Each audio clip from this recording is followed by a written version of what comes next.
Believe it or not, the Grugq showed up! The Grugq man! What's up, bro? How's things been, man? Been ages since we last spoke. Grugq, are you there? Yeah. There is. There's the Grugq man. Dude, can you hear us? I guess not. We seem to be having a little bit of technical difficulties with the Grugq, so just give us a couple of seconds. For you guys who don't know who the Grugq is, please follow him on Twitter, twitter.com/@thegrugq. He's been around since forever, basically. He's one of the Hello, upset guys. Hey, bro, you're there. You getting some audio in? ครับมันยังไม่เข้าซอยครับพี่ ยังอยู่ระหว่าง Okay, so I think Grugq's on a call. 32ครับอยู่ติดถนนครับคอนโดบานอนท์ครับ Yeah, I think Grugq's ordering some food, so we'll just give him a few minutes. ครับ But yeah, so for you guys who don't know who the Grugq is, right, he's like one of the leading OPSEC guys. He's been speaking a Hack in the Box for I don't know, over a decade, probably 15 years or something like that. He was one of the original creators of the fisting technique of hiding data in file systems. He's been around, man. Grugq, are you with us, bro? Are you done with your food order? I think Grugq still can't hear us for some reason. One second, I'm going to tweet him. Hopefully that works. Grugq. Oh. Hello, Grugq, can you hear us?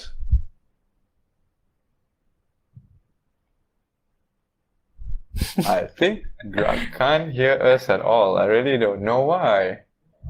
So weird. You know these gremlins of live stream, right? They always crop up when you least expect it. I don't know whether he can even see us. He just put his hands up. But he can't hear us. Yeah. Can you hear us? Okay. Yeah, there you go. Can you hear me? Yes! Okay, cool. How are you, man? Oh, good, man. How are you? Yeah, good, brother. Been ages, man. It's been a while, man. Yeah, it's been too long, man. This whole thing, it's it just added 2 years all of a sudden since this pandemic has screwed up time crazy. Yeah, man. I can't believe it's been 2 years, bro. We haven't left or gone anywhere. We've been sitting at home. It's weird.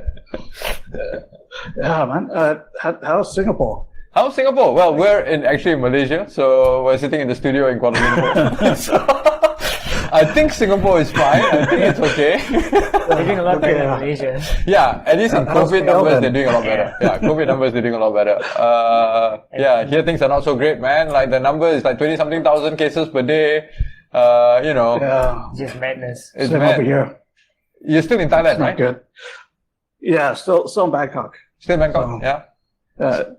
It's pretty much the same thing. I think over here is over there. But how's the vaccine drives and stuff going? I mean, at least they're rolling out vaccines and stuff already, right? Yeah,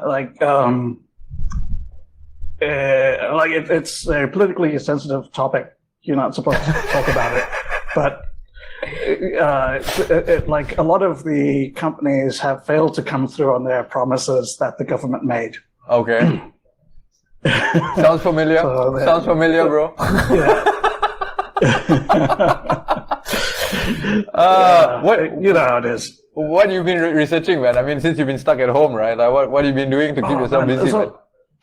I've been doing quite a lot of just pure cyber theory stuff, and a lot more sort of just on how states interact with each other, cyber conflict, war that is below the threshold of armed conflict, things that are now a lot more interesting to me than technical things is sort of how cyber can be used to manipulate states and make them do things.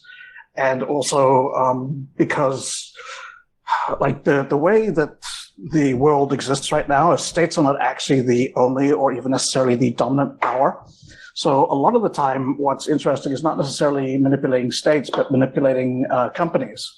So Like one excellent example would be the North Koreans when they attacked Sony in 2014.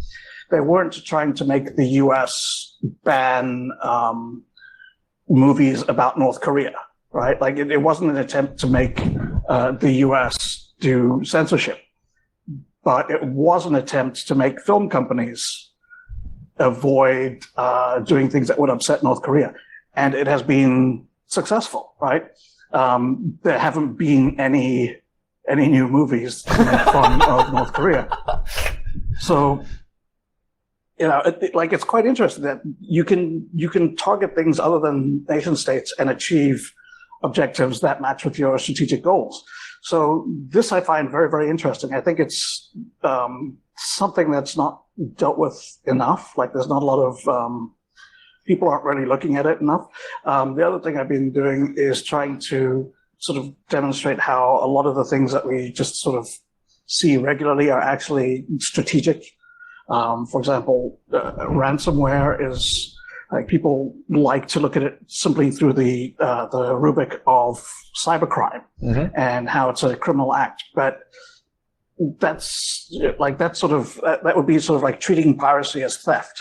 Like pirates just rob, when that's not necessarily true. Like privateers would rob and give money to the state. Therefore, the state sponsored them because it was part of their strategic objectives. Similarly, ransomware is in alignment with the strategic objectives of certain states. So it's done within the rubric of a grand strategy, a way of achieving goals for that state. So anyway, that's what I've been doing. Staying busy, basically. Staying busy, yeah? Doing OPSEC stuff as always. But when you talk about threat actors, right? I mean, I'm guessing like Russia is always top on everybody's radar, right? Yeah. So yeah, like Russia, obviously they do a lot, but God, you reminded me.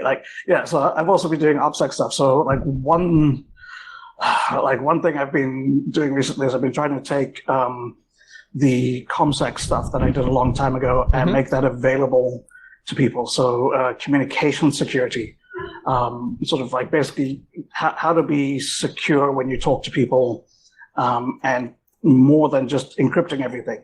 So yeah, like ComSec has been one of the other things I've been working on. I've got a lot of that sort of down on paper, which turned out to be a bad thing because now I have to take it off of paper and put it onto a computer. And you still use paper, bro? What the hell? Hey, weren't you building a secure phone at one time? It was very insightful, but sorry, ComSec. But Russia's a big deal. But even the way we talk about cybercrime actors versus like APT or state actors, I think we sort of fail to recognize important things. So, for example, people go like, "Oh, it's financially motivated." It's like, motherfucker, like the entire world is financially motivated. Like, how the fuck do you think capitalism works, right? Like when we did state-directed stuff, we got fucking communism and it fell apart. Right? When you have like money directed, like financially motivated markets and financially motivated countries, you win the Cold War. So, I don't think it's really a great idea to make fun of them just because they want to make money. And money is a very good way of allocating resources and motivating people to do things. Like everything we have is basically built because of money. Like, what the fuck? It's not like just because it's like not as pure as like ideals. It doesn't mean that it's not an effective way of getting people to do things.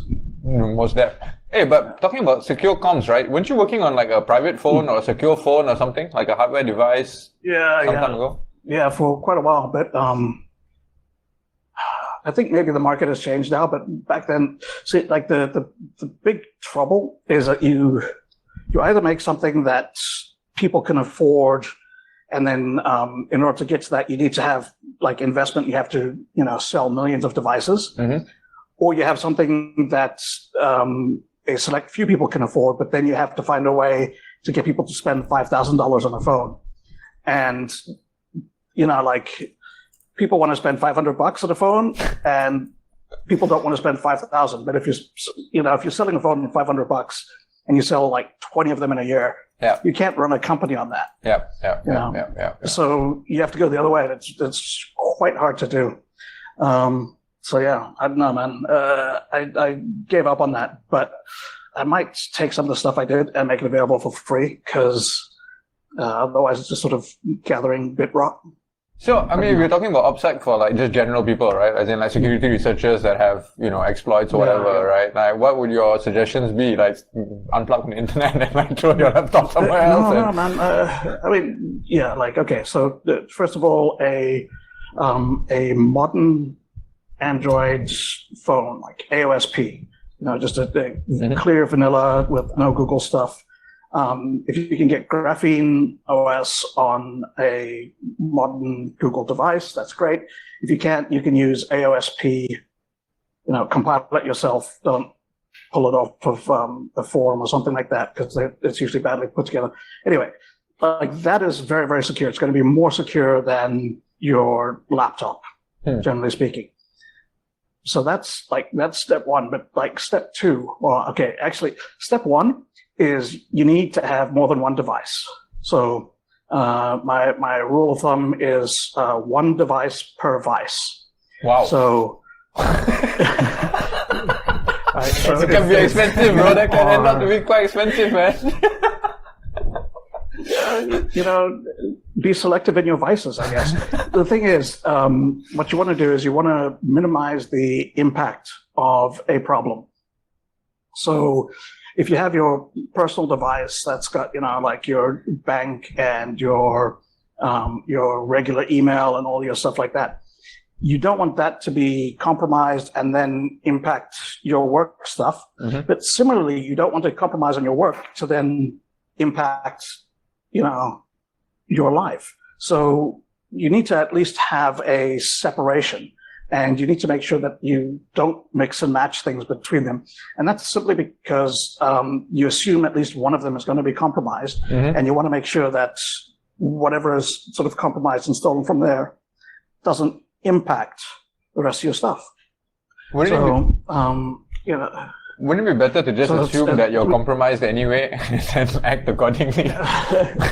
Yeah, don't do anything bad. It's one way of doing it, but both now and if things change in the future, don't do anything that might be considered bad at some point in time in the future. So it's very easy. Just be perfectly predictable and vanilla. But like the thing with OPSEC is like there's 3 C's, which is cover, concealment, and compartmentation. So cover means that what you're doing has a plausible and legitimate reason behind it. So if someone looks at, why you're sending encrypted communications to someone, it should be because talking with them is not weird, right? Like you shouldn't be sending encrypted communications to like the Russian embassy. That's going to stand out. But, sending encrypted communications to someone who is, a friend, that's reasonable. So the next one is concealment. So you want to have it, it's hidden so that the like overt view, like if someone just looks at it, it's not going to be immediately apparent that it's something dodgy or sneaky. So cover, make sure that it's got a plausible explanation and legal or legitimate explanation. Concealment, make sure that people can't really see it. And then compartmentation, just to have, as I said, like one device per vice. It's basically to make sure that the things that you're doing don't interact with each other and they don't have links to each other. So if you have a secret email account, don't forward those emails to your regular account and don't forward your regular emails to that account. That was actually one of the ways that a guy got busted in the US was that he set up a secret email for talking with a reporter. And then because he wanted to access it at work, he had his work and that one both forwarding to each other. So that when they investigated his work and they found that he's got all these don't secret so-and-so at yahoo.com. Let's go and look at that. And, they found everything there. So because he hadn't compartmented, because it was, hopelessly intermixed, he was exposed. So, it's cover, concealment, and compartmentation, the 3 C's. How do you keep track of which device you use for which device? Do you like write it down somewhere? The red phone is for this. The black phone. The pawn phone. This is ordering stuff on the internet phone. Yeah, no, it's difficult. Like the way I did it when I had like more than two. Like two, it's easy. You've got work and you've got personal. That's not a big problem. But I had drawers, so I would have like one drawer would be focused on the thing, and then I could just put each device in the correct place and remember what's what. So that's that's what I used to do. But it's fucking hard. Like every phone is just like it's a black rectangle. They all look the same, you know. And then if you don't remember to put it in the exact same space, then like 2 weeks later when you need it again, you're not sure which is which. Yeah, it's not fun. You know, you could label things. At one point I tried to do that, like nail polish. I wanted to get just the primary colors, like red, blue, yellow, right? So I also don't know how to buy nail polish. I've got no idea where it is or what. So I asked a friend, so I said to this girl, here's some money. Can you get me some nail polish? And she came back with 3 shades of green. And like I said, I need red, blue, and yellow. And she came back and she said, these will look better on you. Obsessed with style, bro. Obsessed with style. Yeah, now I have to remember which of 3 shades of fucking green is the right shade. What about offset when you're traveling, bro? I mean, if you're having to cross borders, right? That's a whole different ball game already, right? How do you ensure that? Yeah. So the way the way to cross borders is to just basically what's called traveling naked. So naked means that you don't have anything compromising on you at all. Okay. So you have a device that's got nothing problematic. It's completely clean. So you assume that you're going to get, investigated. You're going to have your stuff copied. People are going to look at it. But because there's nothing there, it doesn't matter. Once you've passed that checkpoint, once you've gone to your hotel and so on, that's when you can start acquiring the things that you need. So if you're truly traveling naked, you wouldn't purchase a device until you're in the country. Right. Because that's the correct way to do it. That's very expensive. The other way you can do it is if you have all of your stuff on the cloud, right? So there's one way to do it with an iPhone, which is, it's quite painful, but basically you set your iPhone up, you create, you do all your stuff, you have it backed up to iCloud, then you set it up as a different device and have that not backed up to iCloud. Okay. Right? Okay, got it. Then, right. So you set that up, it's clean, it looks nice, it's got all the, nothing compromising on it. Once you've crossed the border, you then reset and you do a re-image off of your iCloud, at which point you now have your real phone again. That makes sense. Then, you do the same thing. What about how concerned should you be about stingrays and that kind of stuff? As in interception, right? That's happening on site at your hotel, for example. They compromise the access points and those kind of things. Really, it's not a realistic threat, I think, for most people. The technology is out there, it's used, but people don't use GSM or 3G that much. It's all 4G and 5G these days. They're a lot safer. They're not actually safe, but they're a lot better than it used to be. And it's fairly unlikely that they'll be able to do anything other than pinpoint your exact location, which, that's a problem, but that's a different set of concerns than device security. Right. So if you want location security and you have a phone, you're going to have a bad time. So, yeah, it depends on what you're trying to do. I think the number one OPSEC thing I would say is follow the OPSEC plan, the 5-step OPSEC plan, which is what are you trying to protect? Who are you trying to protect it from? What's the worst that can happen? then how sort of do you, like, who you're protecting it from and the worst that can happen, order it so that like the worst thing is protected before like the least worst thing, just prioritize and all that. Then come up with a way of doing that protection and then actually do it.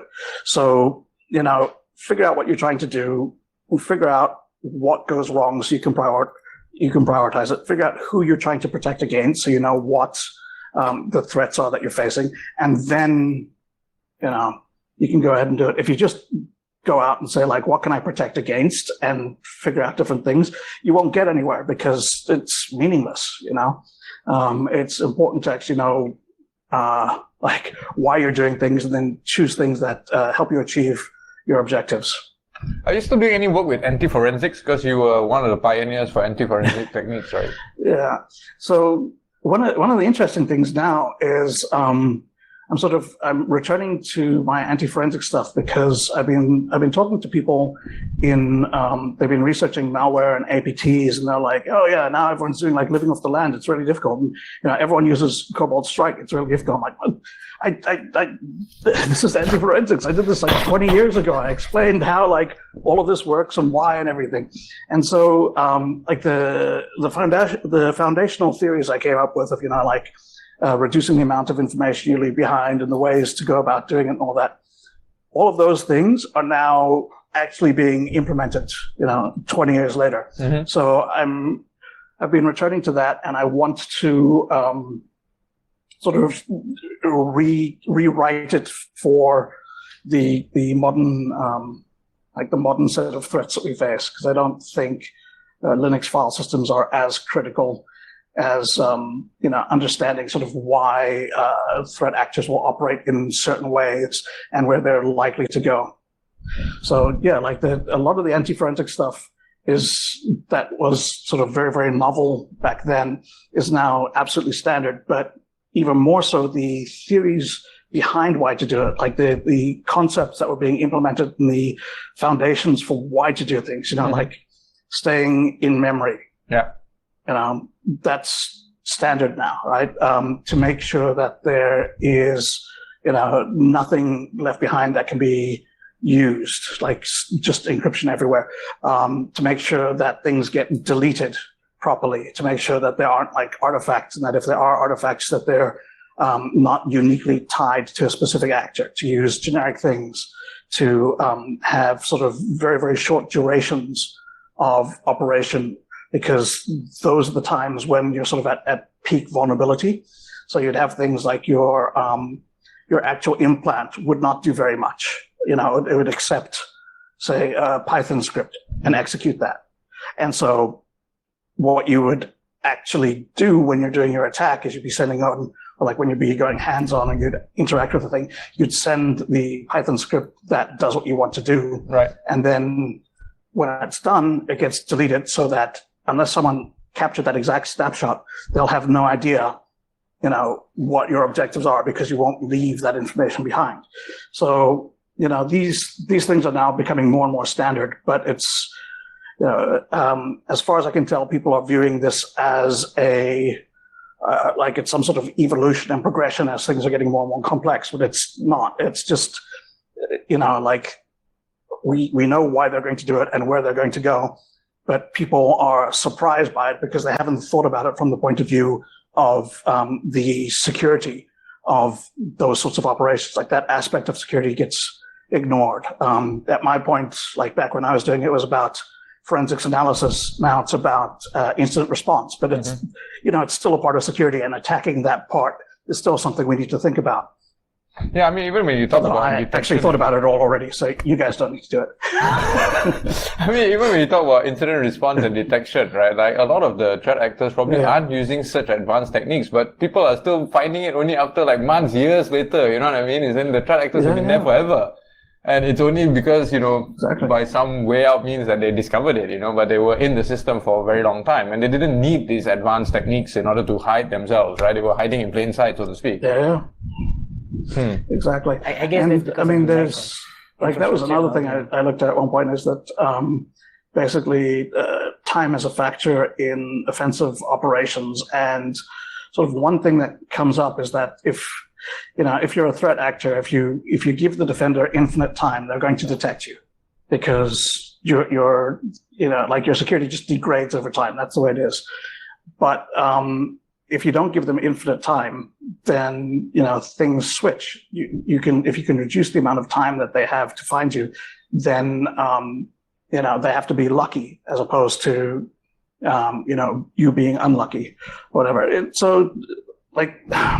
There's a lot of very interesting things that could happen, which I think don't happen just because threat actors are not as sophisticated as they should be. Yeah. I think particularly the ones that we see getting written up, they're the ones that get caught.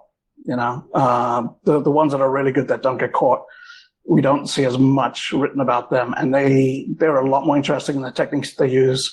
Sort of the theories that they're applying, those are a lot more interesting overall. Have you observed any newer novel techniques in terms of anti-forensics? Because you've been doing this a long time. Yeah. So like the one that I found, it's called Gargoyle, and it turns out it's like I only found out about it recently, but it came out a couple of years ago. Basically what it does is when it executes, it does it in a region of memory that's marked, execute whatever. Before it stops execution, it creates this like little ROP gadget thing, which it turns the memory region that it's in non-executable, returns, does some regular stuff, and then when the process, like when that part gets run again, it goes and it executes this ROP gadget, which then makes that region of memory executable, continues in there, and then before stopping, it makes itself non-executable and sets up this ROP gadget again. And what that ends up doing is a lot of memory forensics tools copy out executable regions of memory.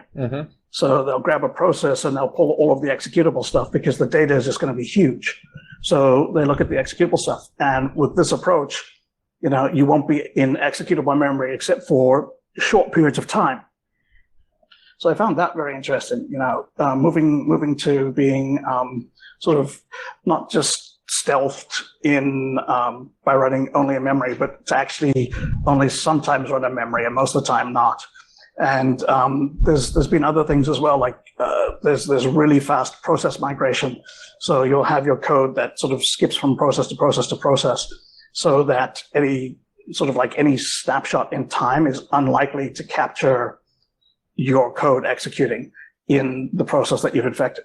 So, things are getting very, very interesting there. And I think it's quite cool. I doubt that it's necessary that often. But, I've been impressed that there is actually, there's advancements being made, that people are doing this research, they're developing new techniques and they're making it work and releasing code for it. And I think that's quite cool. What about folks moving to actually poison the source, as in, if you take over the source stream of a product and you can insert your own stuff into it, right? You know what I'm talking about. Yeah. Yeah, like the upstream stuff. So yeah, I tend to think that anything that leaves data behind is bad, even if it's sort of deeply buried. So again, it depends what you're trying to do and what your risk budget is and so on. But personally, I find some of those attacks interesting. You might remember 20 years ago, the Linux kernel got compromised at the source code level from kernel.org. And I've managed to get the history on that from both sides. So I've gotten a record of what happened from the person who did it, but I've also spoken to the sysadmins and the people who were doing security at the time about how it occurred.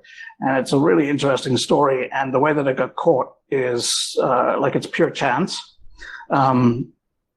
Basically, the account of one person who had git commit privileges was compromised.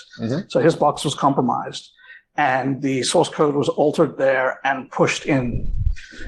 But he had a bad connection, and some of his Git pushes had failed. Okay. So what he did was he had the script that ran every night.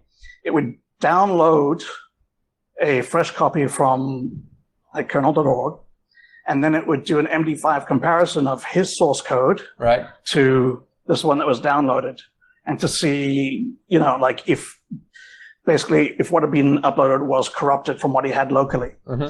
And that's how it was detected, was that Wow. what was uploaded did not match what he had. So initially it was just like, oh, okay, my crappy connection, caused corrupted files again. And then, looking at it, he could see the actual problems.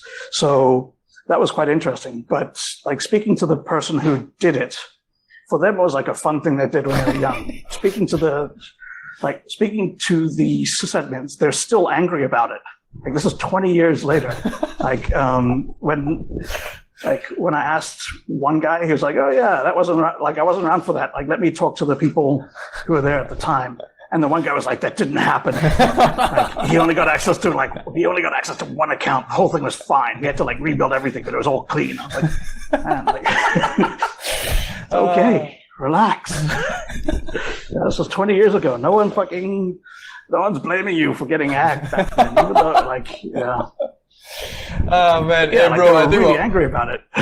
I think we're almost out of time, or if not, I think we're actually over time already. Yeah. But hey, thanks so much for joining us, bro. I mean, like, pity we couldn't catch up in person, but soon, hopefully soon, man. Hopefully soon, right? Yeah. Well, Anyway, good to speak to you, man. take care, brother. See you soon, man. Yeah. Bye. Bye. Ciao, man. See you.